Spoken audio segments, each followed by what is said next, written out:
Salut ma bande, bienvenue dans CMPR News du mois d'avril 2017. On a pas mal de news un petit peu du monde de la photo qui sont sympatoches et quasiment rien en matos. C'est parti.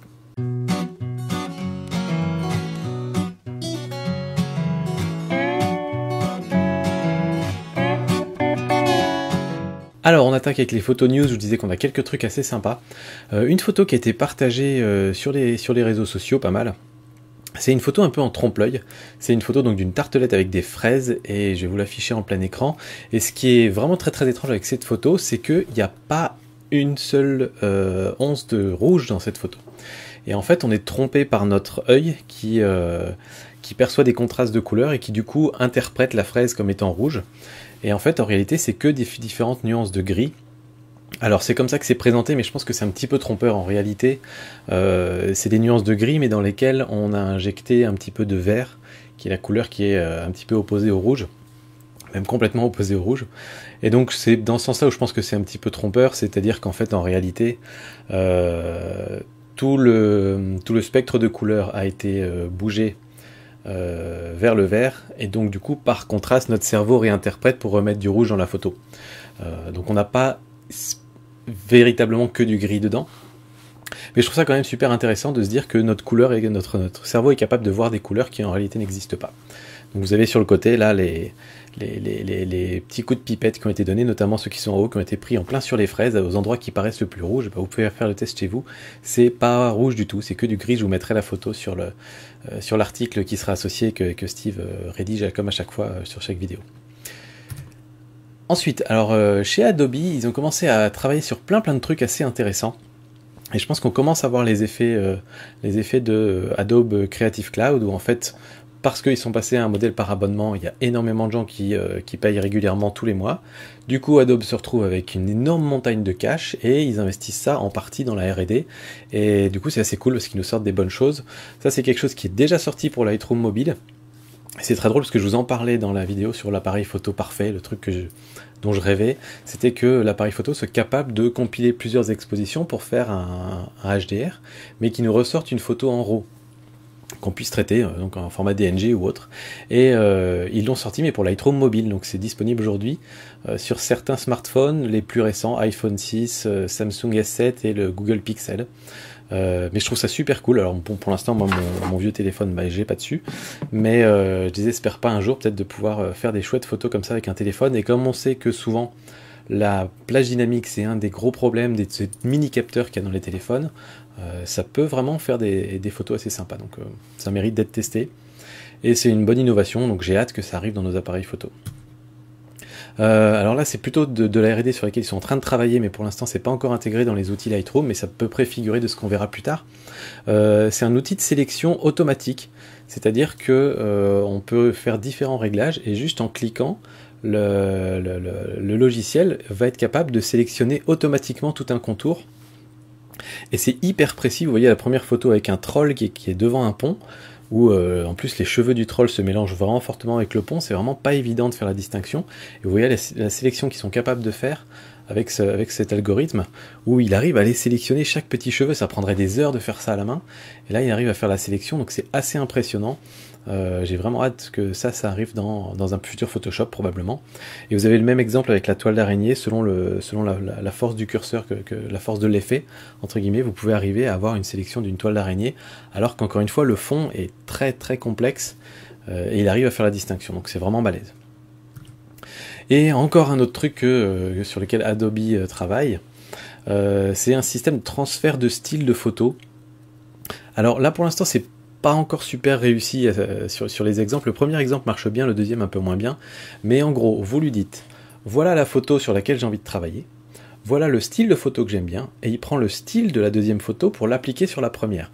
Donc on voit très bien, le premier exemple est très très parlant, où on a une photo de San Francisco de jour, après on lui dit voilà j'ai trouvé une photo de nuit de ville, et en fait il applique ce style de la deuxième photo sur la première, ce qui fait qu'on retrouve notre photo de San Francisco, mais avec comme si on l'avait prise de nuit. C'est juste bluffant, et ça marche carrément bien. Sur la deuxième, ça marche un peu moins bien, entre un paysage pris en hiver et un paysage pris en été. Ça fait un truc un peu mélangé avec de l'herbe et de la neige au même endroit, c'est un petit peu étrange. Moi perso, je parierais pas trop sur cette technologie-là parce que je pense qu'on va toujours voir la limite. Au moment où on va zoomer sur la photo, il y aura toujours un endroit où on va voir ah là ça a mal fait le réglage, là ça a mal fait le truc. À mon avis, on n'arrivera jamais à un truc parfait. Donc pour moi, ça va être un peu un gadget un petit peu visiblement, je commence à avoir des petits retours du système de flou d'arrière-plan de l'iPhone 7, où a priori il y a quand même plein de défauts qui apparaissent. Donc c'est vendeur au départ, mais c'est pas encore parfait. Donc pour ça, je pense qu'il vaut mieux quand même attendre quelques heures et prendre la photo de nuit. Et puis une appli qui est disponible sur le Sony Store, je sais pas comment ça s'appelle, parce que ceux d'entre vous qui ont un appareil photo Sony, des mirrorless, sont pas sans savoir qu'il y a une petite boutique dans laquelle on peut acheter des applications, qui est pas forcément très mise en avant. Et ça, c'est une application qui existe depuis quelques temps et qui a subi une grosse mise à jour. Et encore une fois, je vous renvoie à la vidéo sur l'appareil photo parfait. Je vous disais, voilà, aujourd'hui on a un capteur d'appareil photo et on dit ce capteur il sait faire qu'une chose, c'est prendre la photo dans son ensemble. Et je disais ça pourrait être intéressant d'être capable de faire une sorte de zoom numérique et de dire je prends la photo que sur une partie du capteur ou une partie plus centrale, etc. Mais de le faire dans l'appareil photo. Et je rêvais secrètement, mais j'osais même pas le dire, que on soit capable de dire par exemple, je prends une exposition pour cette zone-là, mais je fais une autre exposition pour telle autre zone. Et c'est exactement ce que fait cette appli, c'est qu'en fait, elle fait l'effet d'un filtre ND gradué, mais elle le fait dans la caméra. C'est-à-dire qu'en fait, là, je pense qu'en réalité, elle prend 3 photos, mais elle va les... Non, je crois dire qu'elle en prend qu'une, il me semble. Mais elle les assemble directement dans l'appareil photo, et ce qui fait qu'en fait ça fait exactement comme si vous aviez un filtre ND par devant, et c'est même encore mieux parce que du coup vous n'avez même pas une plaque de verre à rajouter devant votre objectif. C'est au niveau du capteur où il y a certaines zones du capteur qui va moins exposer, d'autres qui va plus exposer, pour avoir une photo super équilibrée. Et du coup je trouve ça vraiment génial. Alors a priori elle n'est pas encore super ergonomique cette application, mais moi c'est quelque chose que je serais probablement prêt à acheter. 30$ ça peut paraître cher, mais en même temps quand on se dit ce que ça coûte de mettre un porte-filtre, d'acheter les filtres qui vont avec, etc. En plus il faut payer cher pour avoir des filtres de super qualité. Si ce genre d'appli marche très très bien, ça peut être vraiment une bonne solution. Donc voilà, je demande à voir, mais c'est cool. Ensuite, sur les petites news MPR, alors, on va faire une sortie photo. Enfin, ça faisait super longtemps qu'on n'avait pas fait de sortie photo. Là, ça y est, c'est décidé. La dernière, c'était à Rennes, il y a quasiment 1 an, je pense. Ouais, c'est ça. Donc là, cette fois-ci, ce sera une sortie photo à Bezac, à Besançon, enfin. Depuis le temps que je suis là, qu'on est installé dans la région, il était temps que ça se fasse. Donc, ce sera dimanche 23 avril. Je vous donne rendez-vous à tout le monde à 10h du matin, à la fontaine de la place de la Révolution, à Besançon, c'est la grande place de Besançon. On se donne rendez-vous là-bas et je serai avec mon poteau Jeff de la chaîne Jeff Photographie. Donc comme ça vous avez 2 youtubeurs pour le prix d'un. Mais le principe c'est qu'on fasse une balade dans la ville, on prend des photos ensemble, on discute, on se marre bien. Et si ça vous dit, on se fait une bouffe dans la foulée. Voilà. Donc j'espère qu'on sera pas 40 parce que ça va être compliqué de trouver un resto pour 40. Mais voilà, le principe c'est qu'on se prend pas la tête, on se balade et on se fait plaisir entre photographes.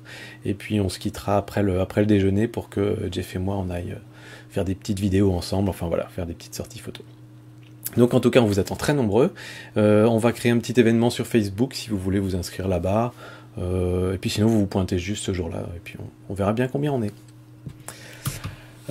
Autre news, alors là c'est juste pour remercier Phototrend parce que il y a donc une journaliste de Phototrend, Lorraine Bécard, qui a fait un article sur 20 chaînes YouTube pour apprendre, progresser et s'inspirer en photo. Et bon, Phototrend déjà c'est niveau référence journalistique en photo, c'est pas mal quoi. Et puis en plus c'était même pas 20 chaînes YouTube françaises, c'est-à-dire qu'il y avait que 3 chaînes YouTube françaises si je dis pas de bêtises. Et j'étais cité juste après Thomas Eaton, qui est un peu voilà, mon dieu de la photo et du YouTube en même temps. C'est un photographe de paysage anglais qui a un style et un verbe génial, et il fait voilà, il fait des photos de malades, il fait des vidéos de malades. Et donc d'être cité juste après Thomas Seaton, ça m'a fait bien plaisir. Et voilà, donc juste, il y avait eu pas mal de, quand j'ai partagé ça sur Facebook, il y a eu pas mal de remarques de personnes qui disaient ouais mais il manque plein de monde, il manque Objectif Photographe, il manque Devient Photographe, il manque Arnaud Thierry et tout. Mais sauf qu'il faut bien comprendre que c'était pas un relevé exhaustif de toutes les chaînes YouTube sur la photo. Je pense que c'était plus une sélection, une playlist perso entre guillemets, de l'auteur de l'article.